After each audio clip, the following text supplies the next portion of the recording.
Feature Friday. The freshest. Well, Doesn't make sense to me. one of the most familiar names, essentially one of my favorite singers that we've discovered from the indie music industry, is none other than Arijit Singh, who we plan to actually have a look at live. One of the things I got recommended a lot, given the fact that we sort of saw one, kind of like a multi-layered equation in the previous video live. The moment, it's also interesting to look at sort of more studio-based classical pieces that have been modernized and they're popular in the current era. This is Bhola Bhandari from the movie. Shivan. I don't know if that's actually the name of it. I think it is. I think it's Shivam Mahadevan. No, I don't think that's the name of it. No. No. Ah. It's on the community post. But play it. Yeah, sure. There's no video. It's just the audio. I wanted to check this out because you could notice more things in a studio version.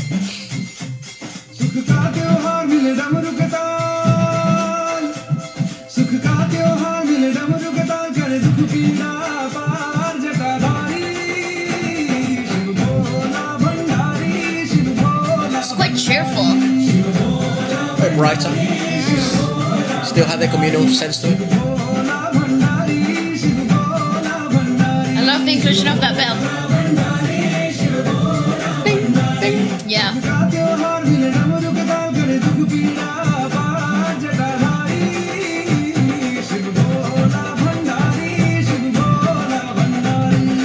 That was one whole breath.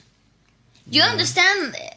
Okay, so if you're working from the Western technique, that is the one that I'm singing ways that I'm more familiar with, because I'm yet to understand the inner workings of the classical, and I think it's gonna take me a lifetime to just scrape the surface.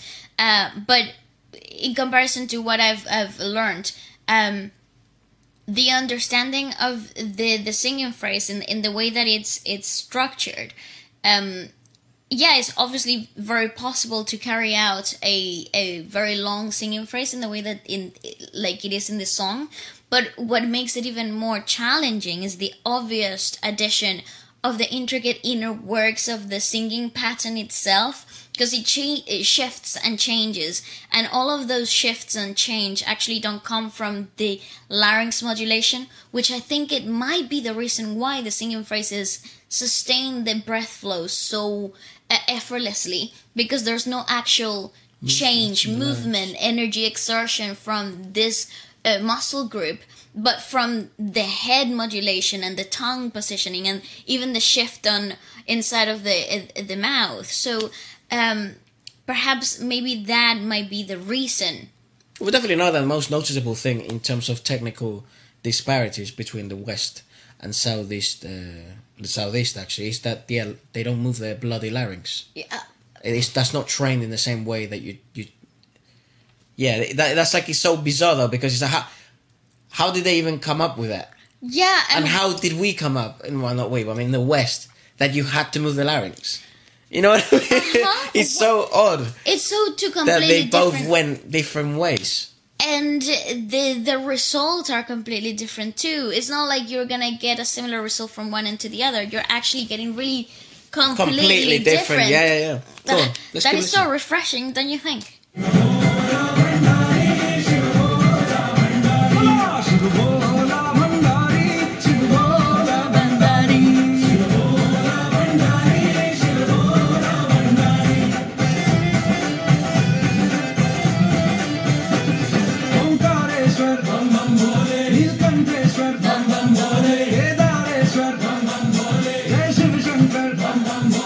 What that is? It's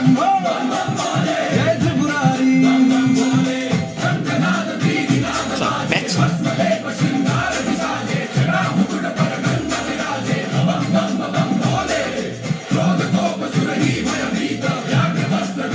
I love this.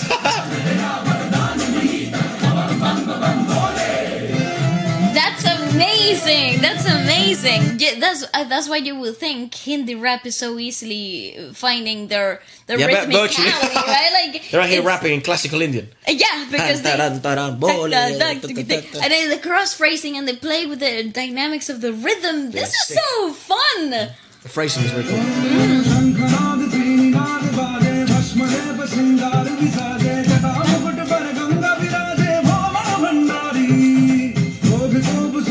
growl there, first time ever.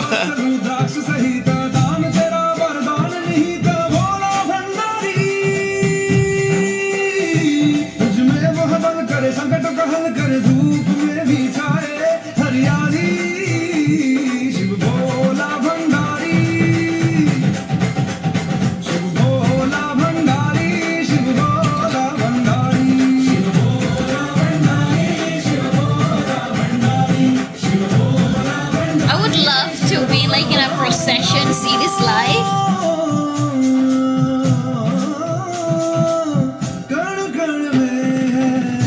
Holy shit! Break it down.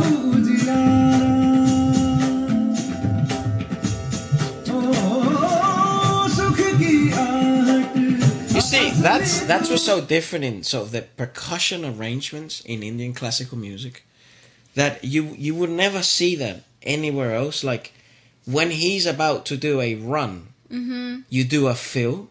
Yeah. What the fuck? Are you crazy, bro? Well, actually, the whole concept of how these songs are structured are so diverse. And those, you could probably see a better example of it, more physical, and like a more physical representation of it in the previous video, where the connection between the percussion and the vocals, it's like it's one, bro. It is. And the vocal, because the closest thing we've got in terms of reference is rubato. I've used that reference before, which is like that pianist is looking at you, bro.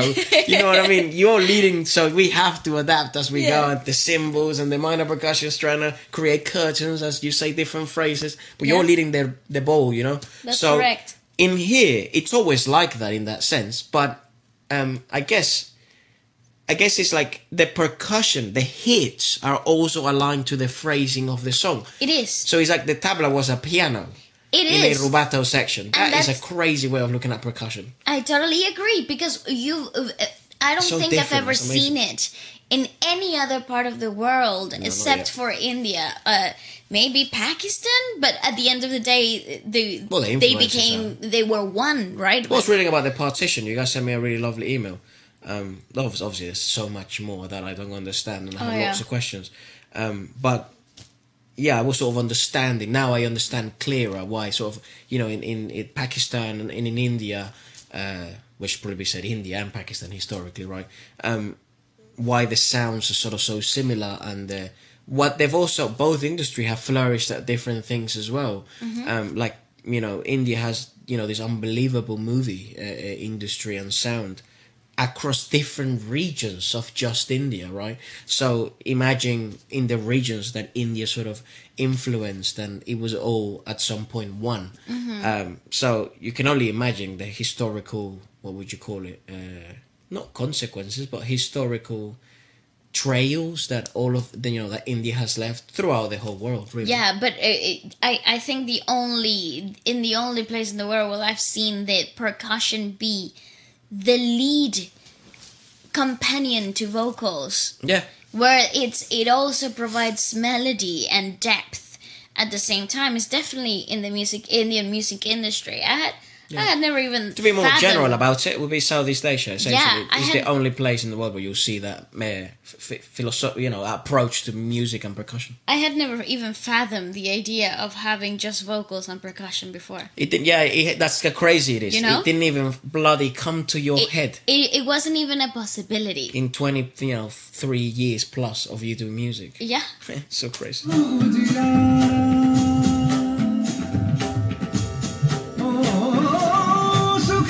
That's beautiful.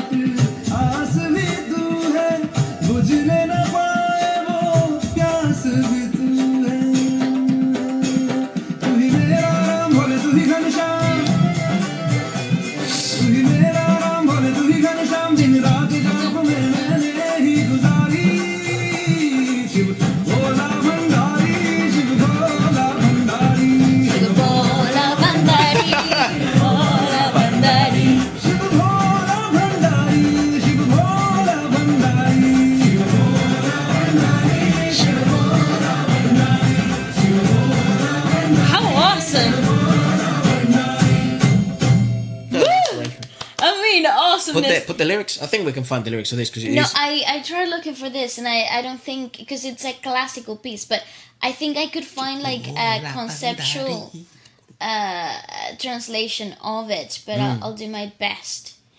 Because, like, if you look at the background, if you listen to sort of the background instruments, the only thing that was, still going, it was the tampura, I think. Yes, and the tabla. The tabla. And that's it. Maybe a harmonium. harmonium. I wasn't able to depict that one, but maybe just the harmonium, tampura. But the way it's being mixed, you have, interesting, music notes for the first line. The hell is a P? And an R1. What I think that had to do with the rag. Sa, na, ta, that type of stuff. So it's G, E, C sharp, C, B flat, C sharp, blah, blah, blah. That is fucking strange, bro. E, C, C sharp, E major, C sharp, and C major. That honestly, if you play those notes consecutively, they will sound not great whatsoever. Go down? It's really cool. I don't know if these are like... That's the glossary, so some of the words that you may not understand. Go down? Is that everything? It says... Baba means father.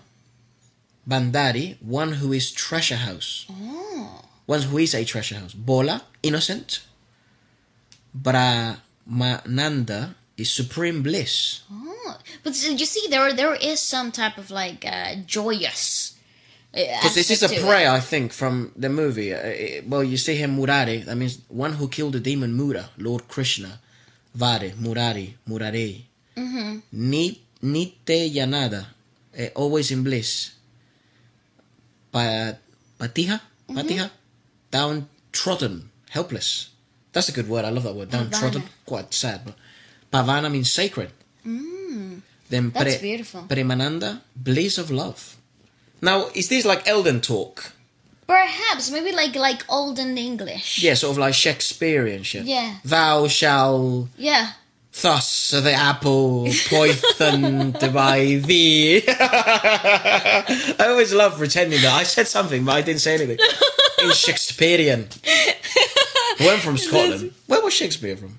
What part of England? Sheffield.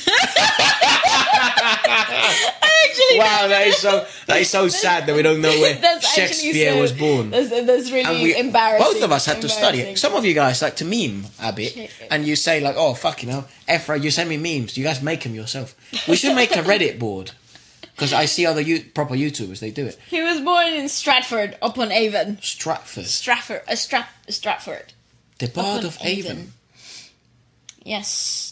Dude, Spouse and Hathaway. That guy lived, bro. Oh yeah, he did. 1564 to 1616. Yeah, he lived. I mean, the life expectancy there was like 22. You know what I mean? Actually, being 35 so was he so lived. Old. He lived. But he was also quite wealthy, right? I think. I think he gained wealth as I think he gained weight. Just also proceeds to go Shakespeare fat. No. No, he's the father of all. Okay. Yes. We have to start. Yeah. So you guys. Stratford upon Avon. Oh, Stratford.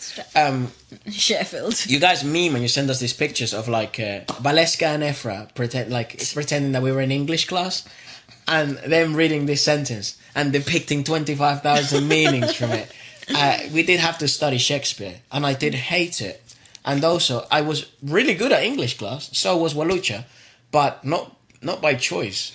I think it's called regiment. It's called discipline. Well, I think when we were kids, we had no choice but to be good at school because we didn't go to school very often because we would be away a lot. So we'd have to do a lot of our own work at home. And I don't think our parents let us lack ever. No, because, first of all, we went to a private school when we were younger and when my mother taught.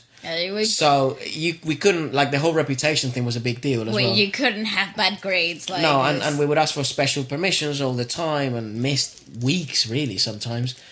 So we had to be really good. And then when you sort of move anywhere else around Europe, school is like you can't miss a day in school. That's right. That's really strange. Regardless, maybe if you're a top athlete, a young junior athlete, because I kind of, I went through that where you kind of they allow you to not go in the first 4 hours of school or stuff like that. Of course, you're training, but you really have no choice. You gotta keep your grades up. If not, That's right. See you later, alligator. That's right. That's right. Yeah. It's really crazy though. It's Isn't it, Father? Yes. Anyways, what do we have next?